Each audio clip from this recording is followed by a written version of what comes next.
Donc, en petit d, nous allons voir observation.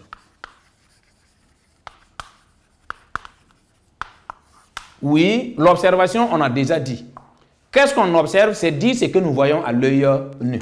Donc, si on réalise la combustion, ce qu'on peut dire concernant l'observation, si on réalise la combustion de ce mélange-là, on observe un jaillissement d'étincelles.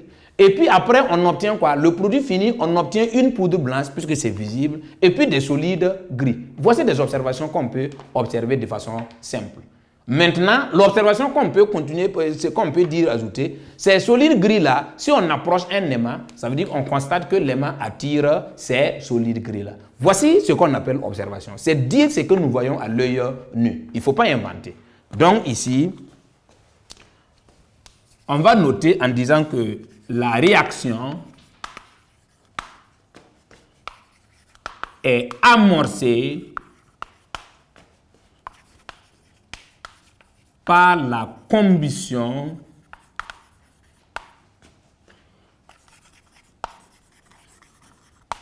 du ruban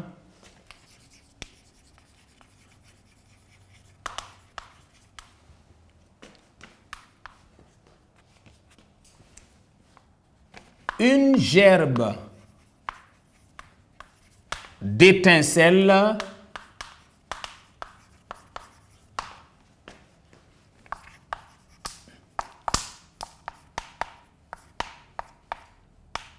gerbe d'étincelles jaillit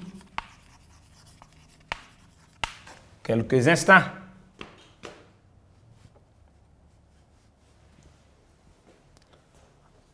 Quelques instants.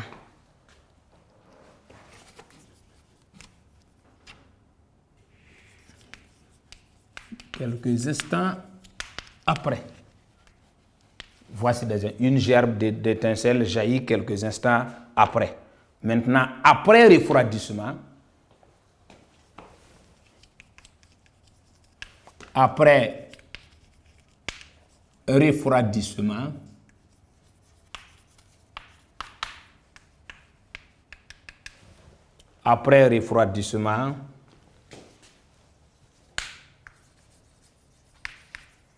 on observe la formation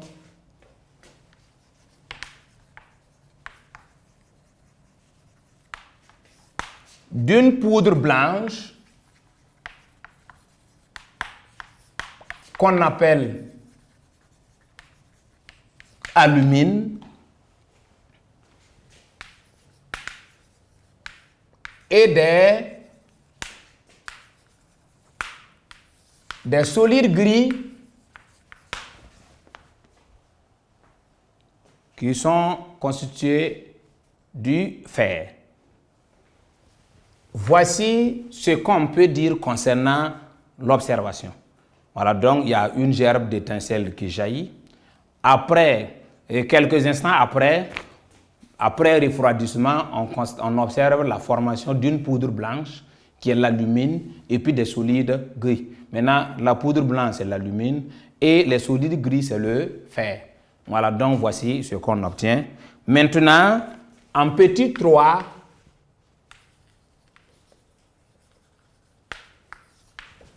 conclusion. Qu'est-ce qu'on peut dire? Et revenons au niveau de l'expérience.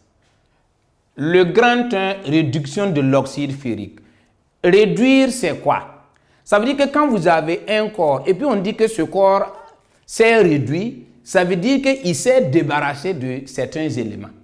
Regardez au départ, on a de l'oxyde ferrique qui est Fe2O3.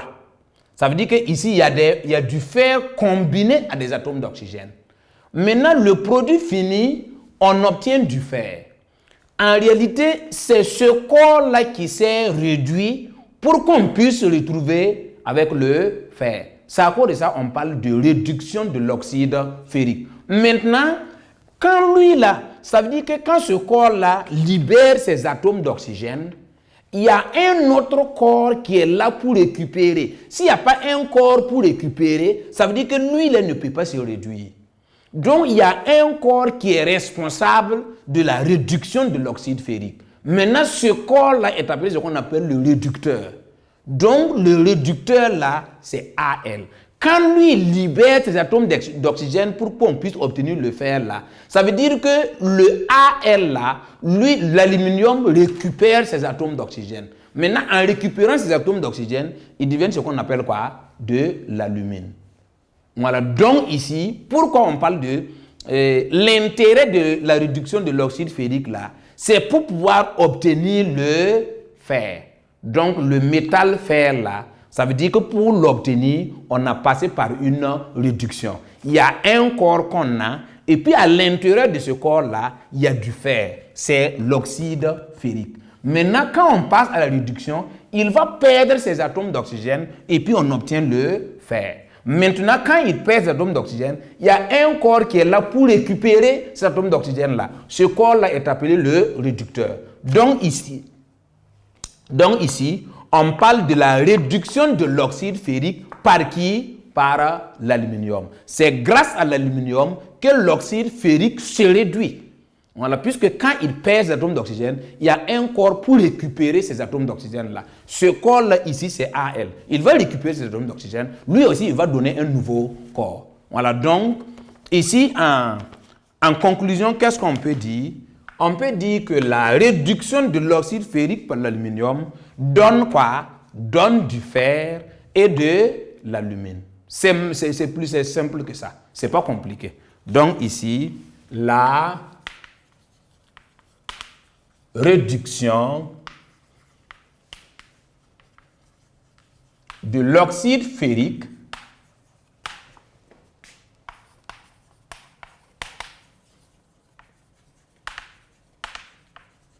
par l'aluminium donne du fer. Bon, le fer, son symbole, c'est Fe. Ça, on ne doit pas dire ça à un élève de 3e, puisque ces atomes-là, vous avez vu ça en 4e. Maintenant, peut-être ce qui est nouveau là qu'on va donner. Mais ce n'est pas tout un, puisque ce sont des trucs qu'on a déjà vu, des corps qu'on a vu en classe. Donc, même si on ne donne pas la formule de l'alumine, on va donner ça en classe. Donc, il ne faut pas s'attendre qu'on donne la formule de l'alumine lors d'un devoir. Voilà, donc, la réduction de l'oxyde ferrique par l'aluminium donne du fer, entre parenthèses Fe, et de l'alumine. L'alumine, c'est Al2O3. Voilà, donc c'est mieux de garder ça pour toujours. Donc, il ne faut pas s'attendre. Voilà, le professeur, s'il donne en classe, il n'y a pas de problème, mais même s'il ne donne pas, lors des exercices ou bien des devoirs là, ça veut dire qu'il faut faire tout pour retenir la formule de l'alumine. Voilà, donc, comme c'est une réaction chimique, on va profiter en même temps de donner l'équation bilan. Donc ici, d'où la réaction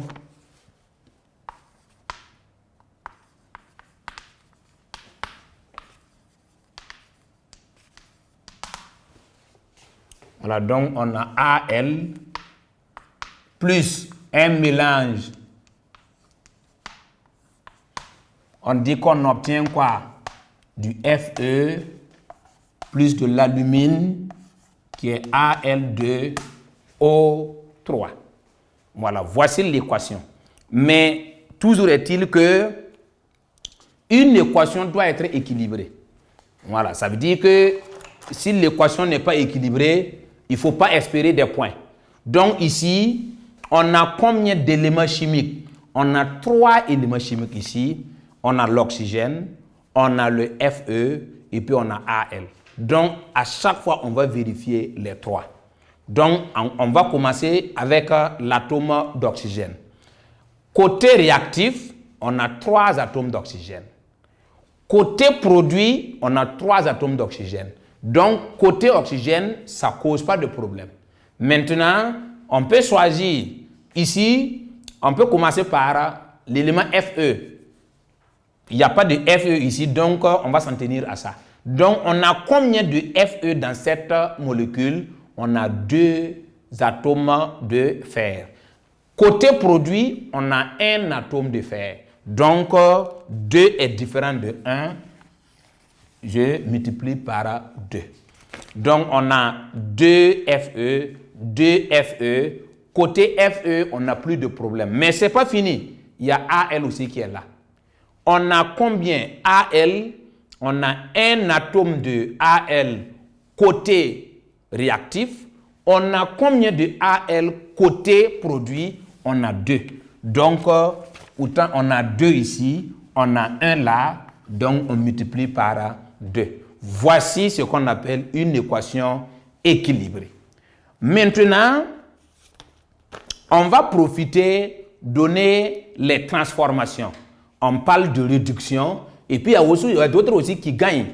Donc, il y a ce qu'on appelle réduction et oxydation. Rappelez-vous quand on a vu ce qu'on appelle, on a parlé d'oxydation au niveau de la formation de la rouille. On a dit que l'oxydation, c'est quoi? L'oxydation, c'est une transformation chimique au cours de laquelle un corps gagne des atomes d'oxygène. Voilà, donc ici, il y a 2 transformations. Lui, le passage de Fe de O3 à Fe là, vous voyez que le corps là a perdu des atomes d'oxygène pour se transformer en Fe. Ça, ce passage là est appelé quoi? Une réduction. Maintenant, regardez, si on quitte de Al, vous voyez, au départ, on a Al, et puis à l'arrivée, Al a eu des atomes d'oxygène. Il y a eu des gains d'atomes d'oxygène. Ce passage-là est appelé quoi? Une oxydation. Une oxydation, c'est quoi? C'est une transformation au cours de laquelle le corps là, gagne des atomes d'oxygène. Donc ici, c'est oxydation. Maintenant, ces 2 corps-là, puisque je vous ai dit que c'est à cause de Al que le Fe2O3 là s'est réduit. Donc, ça veut dire que le Al, son rôle, c'est quoi? C'est un réducteur. Donc, Al ici, pour ne pas déranger l'équation, on peut détailler. Donc, Al ici est un réducteur. Mais lui, là, le Fe2O3 là, est appelé quoi? Oxydant. Un oxydant, c'est quoi?